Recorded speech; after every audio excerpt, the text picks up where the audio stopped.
Morning ulit, magandang buhay, Happy New Year ulit mga ka-farmers, kamanalon, kamagsasaka, ka-agritipids. Ngayong araw ay December 5, 2024 na. Sa oras ng 6:40, ayan, bago tayo maghatid sa school kay Mrs. at sa mga estudyante natin ay ipakita ko saglit ito. Ito yung hindi natapos punlaan natin. Ang gagawin natin dito ay dito natin gagamitin. Pure organic natin ito kasi yan, naubos na rin yung sustansya nito. Makita natin, naubos na yung sustansya dito, inubos ng punla. Pero may gagamitin tayo dito na produkto, yun yung produktong ilo-launch, abangan nyo, ng Aggressive International Corporation. Ay magagamit natin dito, hintayin na lang natin yung ihahatid na organic production mga ka-agri na may insect repellent property na halos all in one na siya. At based sa mga gumamit na matagal nang gumamit dun ay nasa kwan lang ang gastos nila, sabihin na natin 7,000 or 10,000 yung gastos lang nila sa inputs kasi hindi ka nagagamit ng herbicide doon mga ka-agri, pamatay insekto, fungicide, bactericide, at meron pa yung product nila na pangkuhol. Okay, abangan natin, yun yung napaka-importante, yung problema natin sa mga pesting kuhol dyan. Okay, yan, iikot ko sa inyo saglit. Nandyan yung mga manananim natin para masilip nyo kung gaano kaganda yung tanim nila. Halos hindi tayo nagpa-street planting pero halos nagpa-street planting na rin tayo dahil napakaganda ng tanim nila. Ayan, yan yung punla natin, oh. Makita natin na hindi, walang transplant shock. Kaya tignan natin sa mga ilang araw pa, hanggang 3 days, kung hindi nagbago yung kulay niyan. Yung kulay ng binunot ay ganun pa rin, ay napakainam, talagang walang transplant shock. Okay, pakita ko sa inyo itong mga nakakalat dito na punla para makita nyo kung gaano nakahaba yung ugat niya. Ayan, oh, kahit na nakahiga, ayan, kahit nakahiga siya ay nagpalabas pa rin ng bagong ugat. Ganyan yan, halos tignan natin yung kalaki, half to 1 inch yung haba. Ayan, hugasan natin to, tignan natin yung nakalubog. O ayan, oh, kahahaba, kahilti ng ugat. Ang dami ng ugat na lumabas. Yan yung mga puti, ayan yung mga bago. Ayan yung ganyan kalaki yung punla natin sa edad na nung binunot, 18 to 17 days. 18 days ito, lungpin ito, lungpin hanggang siko natin, o lagpas siko. Ayan, ayan, no, yung kwan natin, oh.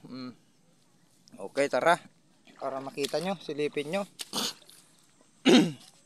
Ayan yung punla natin, tara doon. Yan yung lungpin 2096. Tapos ito yung SL20H. Ayan, ito mula dito hanggang doon, nakahiwala yon, may nagkukan doon, hanggang doon sa gubat ay LP2096. Tapos dito naman SL20H yung binunot natin dito, binunot nila SL20H dito. Yan, ipasilip ko sa inyo yung ganda ng pagkatanim nila para tayo nagpa-street planting din. Oh, tignan nyo, yung sinabi nating distance ay sakto lang. Ayan, i-measure natin. Tapos kahit dito, tignan nyo, halos straight. Ganyan, napakaganda magtanim. Ayan, sukatin natin. O, isang dangkal. Ibig sabihin niyang isang dangkal ay 20 cm or 8 inches. Tapos dito, halos parehas din. Medyo mas malapit konti, mas maganda naman. Dahil nga hindi natin nakon yung 5 puno. Yung 3 to 5 puno. Ngayon, kukuha tayo. Ipakita ko sa inyo kung gaano nakahaba yung ugat nito. Ayan, tapos ilang puno yung mabibilang natin. Ayan, naktual ko sa inyo. Tignan natin kung ilan talaga yung, kung mayroon 5 or 4 din ay mainam. Bilang tayo kasi kinukulang nga tayo ng binhi, kinulang tayo. Ayan, ayan, putol na yung isa. 1, at least 3. Ayan, 1, 2, 3. Ika-4 pala to, naputol lang ito isa. Okay, tingin pa tayo itong katabi niya para random. Ayan, dito sa SL20 ito mga ka-agri. Yan, para may actual ko sa inyo. Ayan, basta naglabas na siya ng ugat na half to 1 inches. 1, 2, 3, 4. Ay okay din, umabot tayo talaga ng 4 dahil nga hindi nila mapidis, sabi sa Ilocano, yung pa isa-isa o dalawa dahil hindi natin pinalaki yung puno ng palay natin. Ginamit lang natin hindi urea, sulfate. Kaya mas maganda gumamit kayo ng sulfate kung gusto nyo hindi 1 in 2 para madali nilang itanim, mas manipis yung kwan. Pulutin natin itong mga lumumusot na kuhol. Yan, pakita ko sa inyo. Ang ganda ng pagkatanim nila. Ang pintas raop. Uray jay dulang kail. Parehas. Parehap ka nula dyan ratanay kung hindi James. Nakita na raop yaw. Kaya ratanay. Kindi ko manager. Pintas sa bunubang kail. Pintas sa raop na halos parehas nga kasi lang nagpa-street planting mo lang. Yan yung sinasabi ko yan sa uncle. Oo. Ayan, ganda ng kwan nila para tayong nagpa-street planting kahit doon. Kaya iikot ko muna kayo bago tayo maghahatid sa school. Ayan. Para may dokumento ko sa inyo yung mga nangyayari. Sa actual na nangyayari, hindi lang puro theory. Ito, napapanood nyo na. Kaya binabahagi na, mas madali nyong maunawaan dahil nakikita nyo na. Ayan, yung kwan natin, pag straight yan. Napakaganda, yan, sakto lang. May sakwa lang ya, kada yun na, dangan. 20 by 20 or 20, 15. 8 by 7 kasi day. Wag lang sobraan di kwa. Wag lang sobraan di 8 inches. Tano na pintas sa apit na. Kapoy gumipi ato ilo ko amin hybrid. Ayan no, ganda. Ayan. Oh, tignan niyo yung at ang maganda walang transplant shock yung kuan natin, madali nilang binunot. Kaya ayun diniscuss ko noong nakarang araw nung ilinive ko yung nagbubunot. Nasa sa atin hindi kasalanan ng mga nagtatanim bunot kung bakit nasasaktan yung punla ninyo. Kasalanan nung tagasakan ninyo.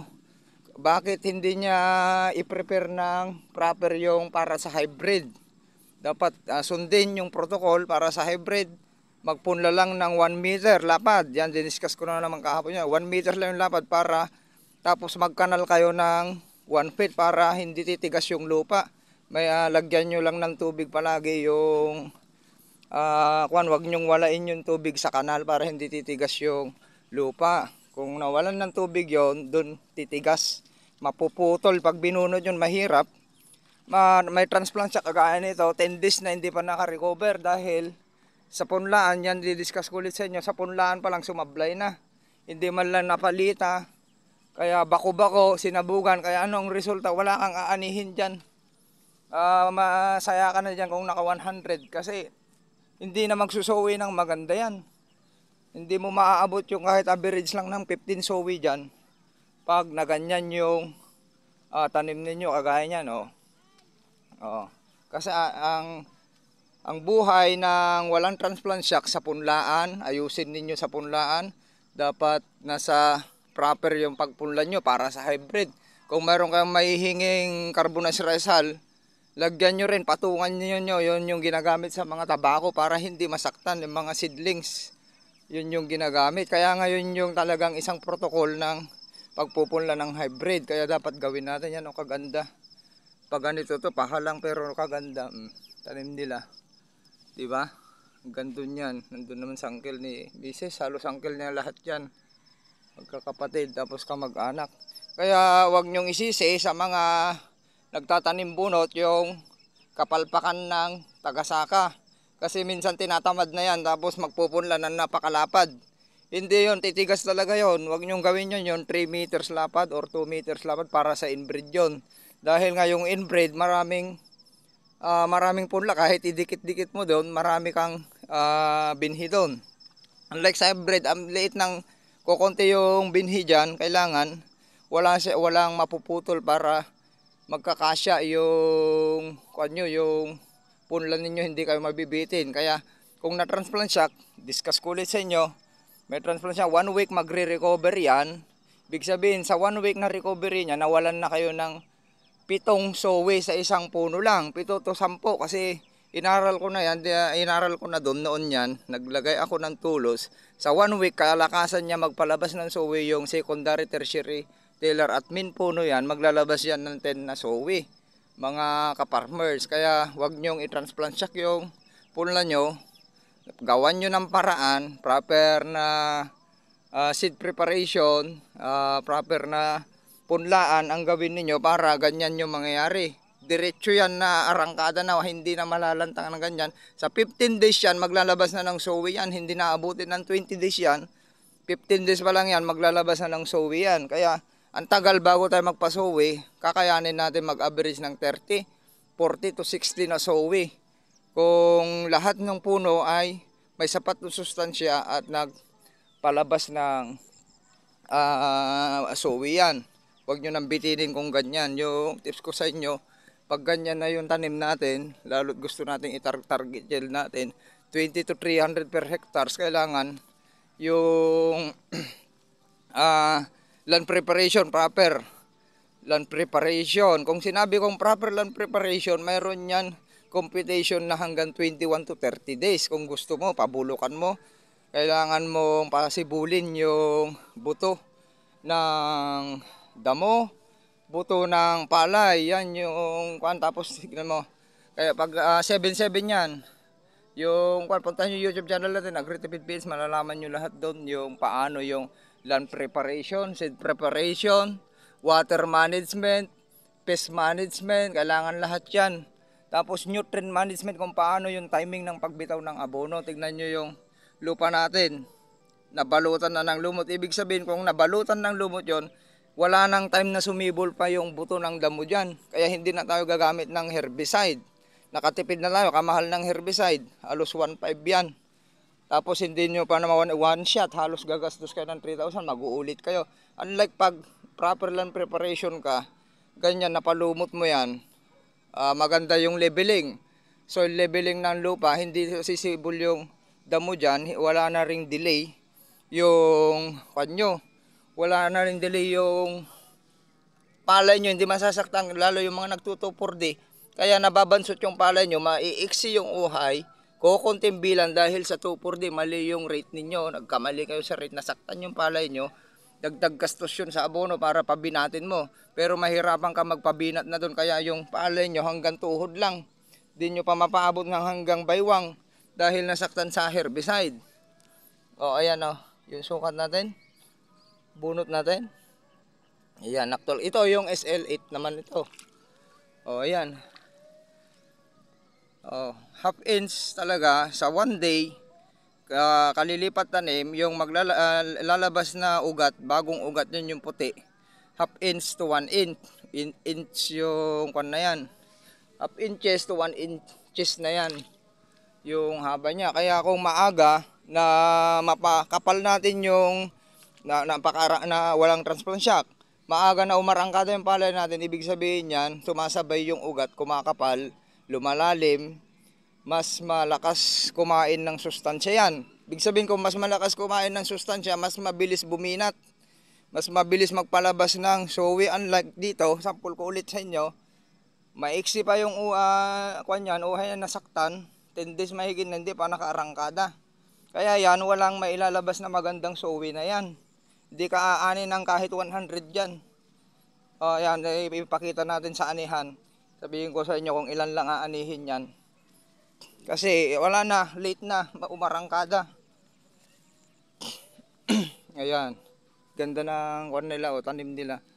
Naka-straight.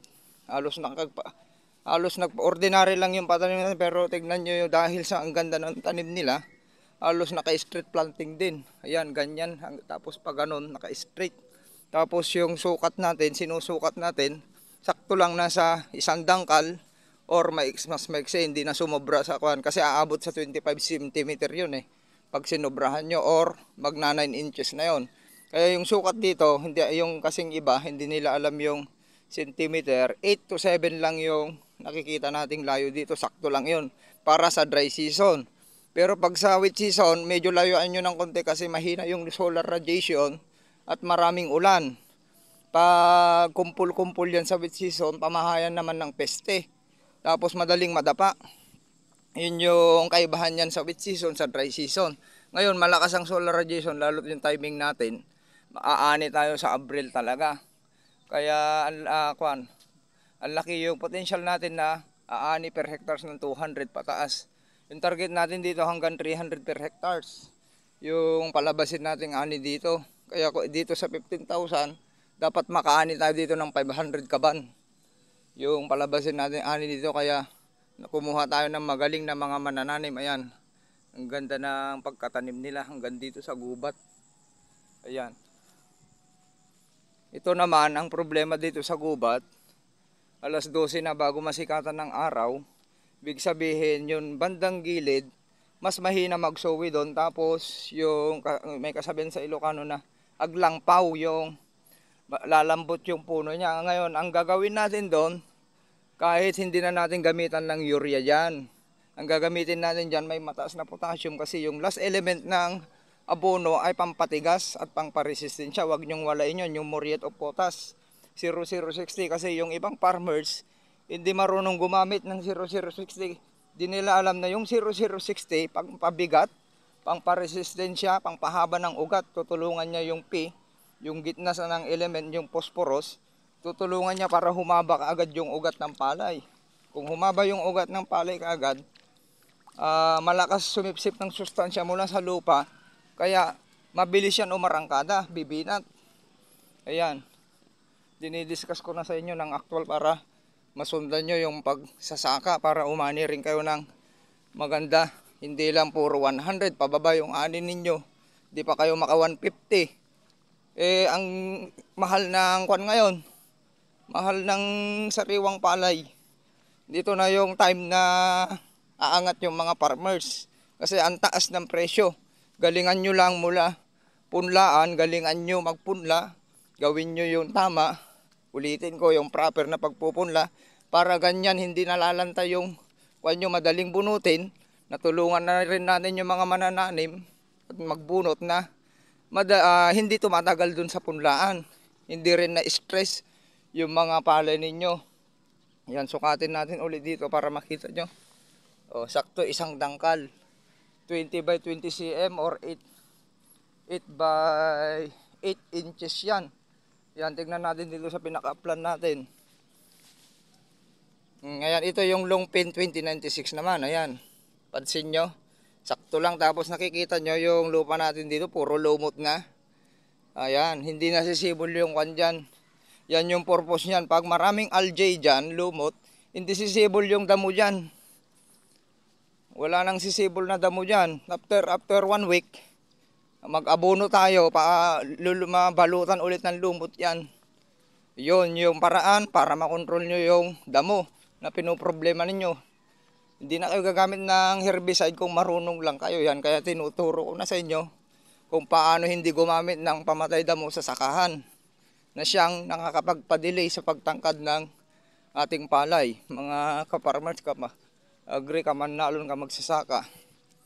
Yan, lahat ng videos ko nandun sa YouTube channel, puntahan nyo.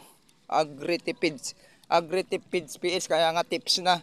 Binibigyan ko kayo ng tips para gumanda yung ani ninyo, masundan nyo yung tamang pagsasaka. Yan, Agritipid PH. Tapos yung gustong magpa-add sa group chat, puntahan nyo yung Facebook account ko, April Banal Suge. I-PM nyo ako para may add ko kayo sa group chat ng Agritipid PH. Ang gaganda na ng mga palay doon. Target yield ay, ulitin ko, 200 to 300 per hectares. Yung pilitin natin umani ngayon ng 300 per hectares dahil dry season ngayon. Ngayon, dito tayo para makita. Long pin pa rin ito mula doon hanggang dyan sa nakahiwalay. Yan, tignan nyo, puro lumot yan. Parehas lang yung sinabi nating distance. Ang ganda ng pagkatanim nila, halos na strip planting. Yan, pinaktual ko na sa inyo. Yung abangan ninyo yung produkto na ulitin ko, Agrisave International Corporation. ipupunta sa atin yung produkto. Ayan, abangan nyo yung produkto ng Agrisave International Corporation at ikukuha na natin. Pure organic yon, hindi na kayo gagamit kung ano-anong herbicide, fungicide, ulitin ko. Pamatay kohol, meron din sila organic na pamatay kohol, kaya yung inputs malilis na kayo sa inputs. Inputs, sabihin ko sa iyo, kasama na yan mga chemicals, inorganic fertilizer. Ang laking kabawasan niyan, halos aabot tayo sa 20 to 30,000 dyan. Unlike pag gumamit kayo ng produkto na yon, nasa 7,000 to 10,000 lang yung gastos din nyo. Ang laking bagay yung bumaba sa 20,000 or 15,000 yung gastos sa inputs, okay? O ayan, ganda. Ito yung tanim naman ni pinsan ni Mrs. si Piolo Velasco. Yan, yun yung father niya. Halos walang iba-iba dyan, okay? Sukatin natin. Puro lumot yan. Parehas. Tapos bubunot tayo para makita nyo kung naabot natin yung 3 to 5 puno. 1, 2, 3. Patay yung isa. 1, 2, 3, 4. O, at least may 4. Yun yung nabibilang natin, 3 to 4. Kaya okay pa rin. Yung kan natin, halos maabot din natin yung 5 puno bawat tundos. Agree. Okay, sharing is caring. Magandang buhay sa ating lahat. Ito naman, medyo dito natin binabagsak yung tubig. Pinupunta natin dito para walang losses. Walang losses kung walang losses sa sustansya kung yung tubig ninyo gumagalaw lang sa buong saka nyo. Pero pag pumunta sa tabing sakahan nyo, maraming butas ng kuhol kiwit, losses nyo yon. Kasi pag nag-abono kayo, sumasama yung nitrogen, mas magaan yun, sumasama sa daloy na tubig. Yun yung urea, sulfate, yan yung mga may content na nitrogen, triple 14. Sumasama sa daloy ng tubig yon. Kaya magtataka na lang kayo, ang dami yung ginamit na abono, kukunti yung suwi ng palay nyo, hindi napatangkad dahil ang dami ng natapon. Tapos nag-evaporate. Huwag kayong mag-abono pala na walang tubig dahil marami ng sisingaw. Halos 50% yung sisingaw dyan. Kailangan may tubig kasi yung tubig ang transporter. Siya yung magbababa ng sustansya na binitawan nyo dito sa topsoil para pumunta sa root zone, sa ugat. Kaya wag nyong gawin yon. Kaya ang dami nyong sinasayang na mga abono na pinaglalagay ninyo kung walang tubig. Na kuban, mag-abono kayo, at least may 2 to 3 cm yung ganyan. Okay yon, para mapababa ninyo yung 1 day pa lang ay gagana na. Unlike pag walang tubig, abutin ka ng siyam-siyam dyan, hindi pa gumana yung abono. 3 to 5 days, tsaka lang gagana yung abono. Okay, ganun na lang. Maraming salamat. Happy farmers yan. Inikot ko na sa inyo. Ayan, okay. Nandito si Agritipid PH, handang tumulong sa inyo. PM nyo lang. Maraming salamat.